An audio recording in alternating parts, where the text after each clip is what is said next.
All right, today we're taking on the square root parent function.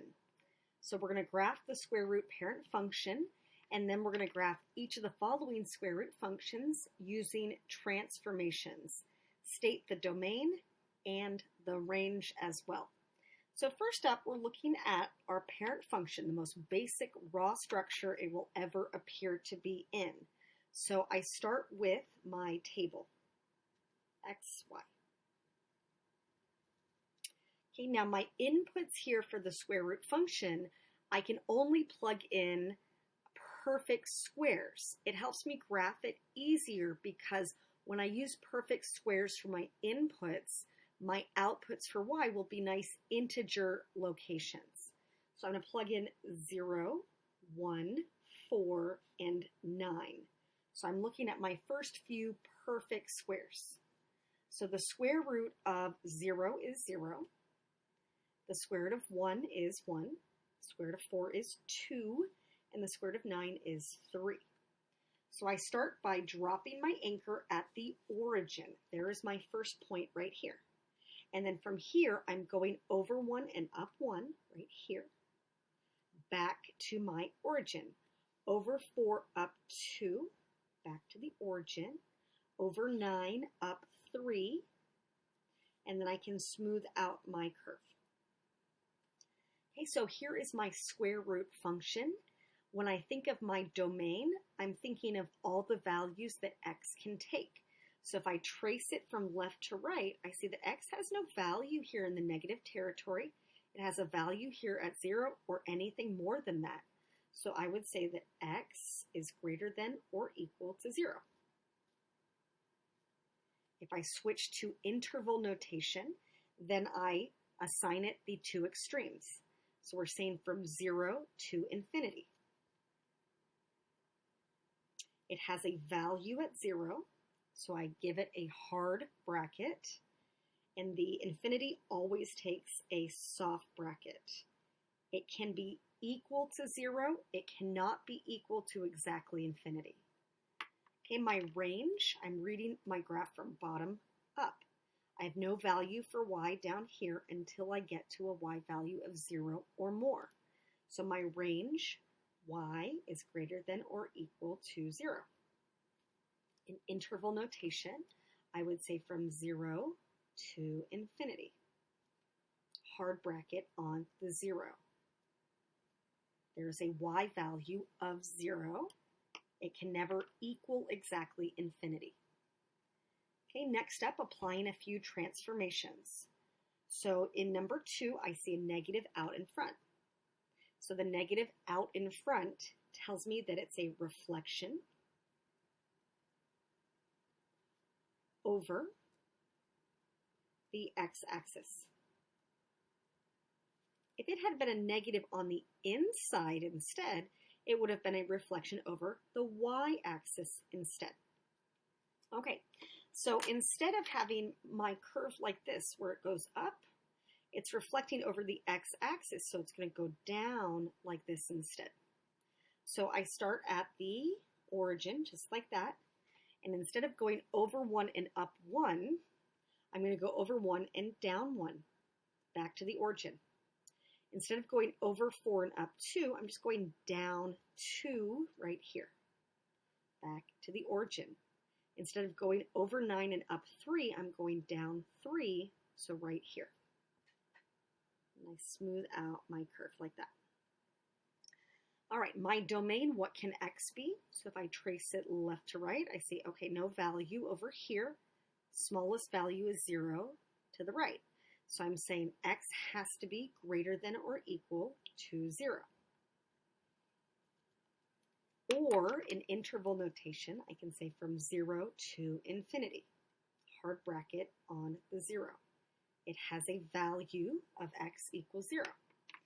Okay, for the y's, when I trace it up, I see y has a value down here in those negatives, so negative infinity up until it gets to 0. It has no value in the positives. So I could say that y is less than or equal to 0, or from negative infinity to 0. Soft bracket, hard bracket like that. So I have a value at exactly 0. I do not have an exact value at negative infinity.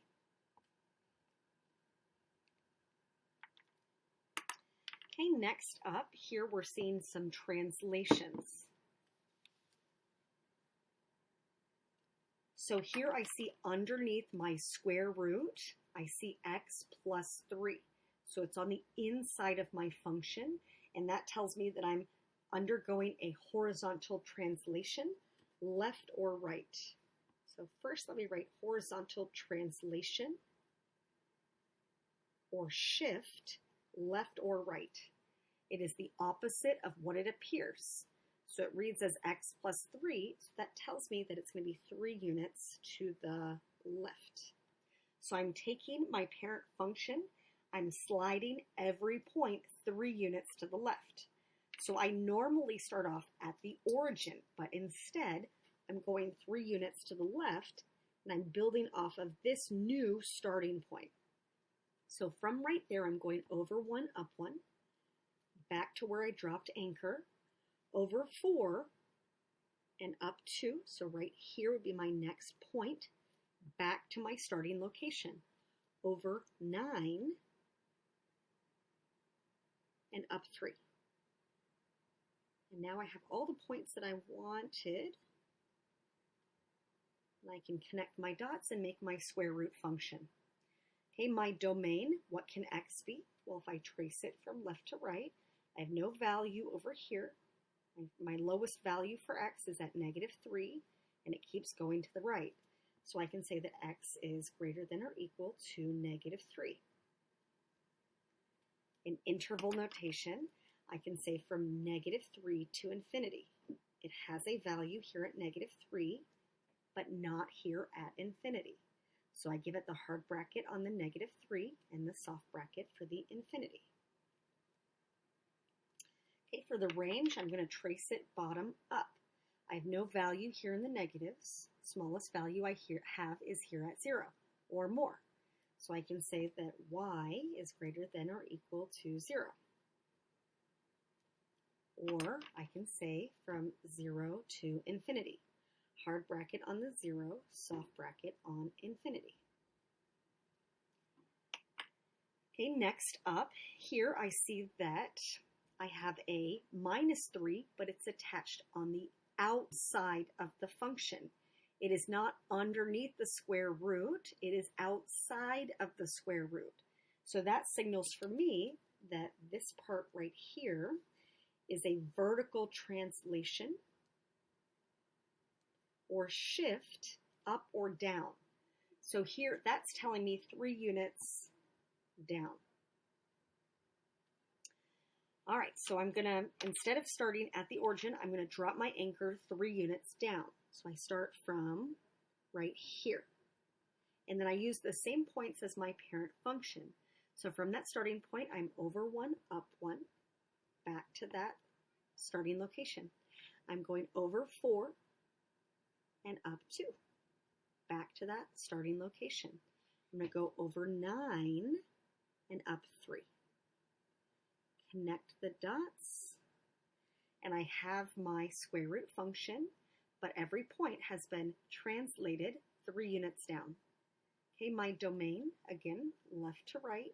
So here, smallest value is 0 to the right. So x is greater than or equal to 0. Okay, in interval notation, I would say 0 to infinity, hard bracket on the 0. Okay, for the range, I'm reading it bottom up. So smallest value here is at negative 3. Okay, y is greater than or equal to negative 3. In interval notation, I can say from negative 3 to infinity. Hard bracket on the negative 3.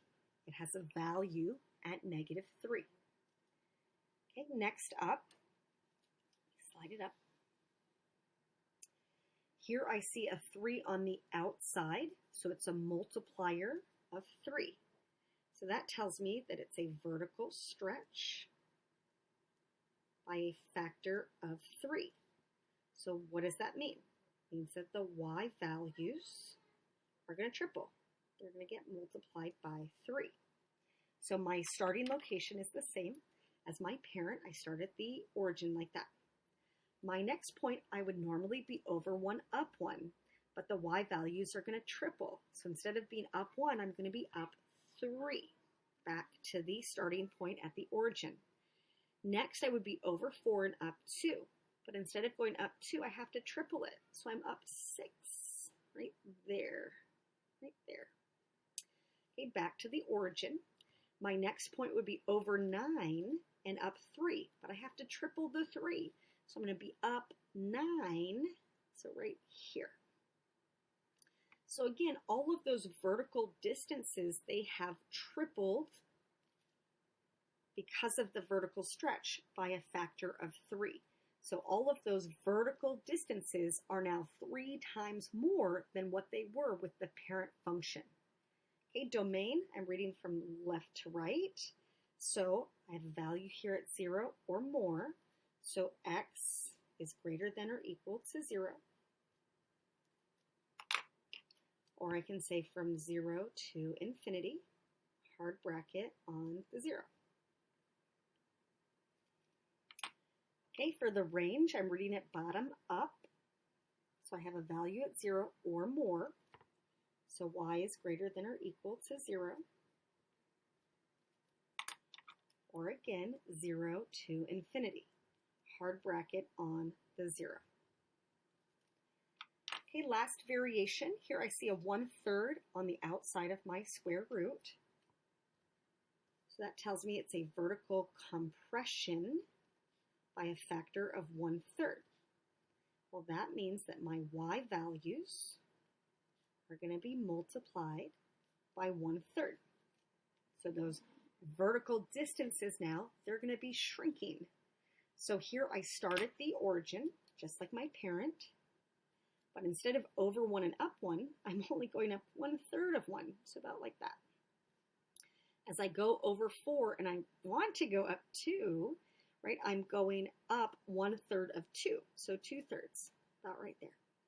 As I go over 9, normally I'd go up 3, but I want 1/3 of 3, which is 1, so right here. So it looks real squished, just like that. So here is my function, my square root function, but all of the y values have been multiplied by 1/3. They're 1/3 of their original values. Domain, read it from left to right. So I have a value here at 0 or more. So x is greater than or equal to 0. Or I can say 0 to infinity. Hard bracket on the 0. Okay, for my y values, I read it bottom up. I have a value at 0 or more. So y is greater than or equal to 0. Or again, 0 to infinity, hard bracket on the 0. All right, so for the square root function, right, with the parent, the domain is x is greater than or equal to 0, or 0 to infinity. For the range, y is greater than or equal to 0, or 0 to infinity. And we can see that sometimes that does change as we reflect, as we translate up, down, left, right. And when we stretch and compress, if that's all we're doing, then our domain and range stay the same as the parent function. If there's an additional transformation, the domain and range may change also. All right, hope you enjoyed it. Have a good rest of your day.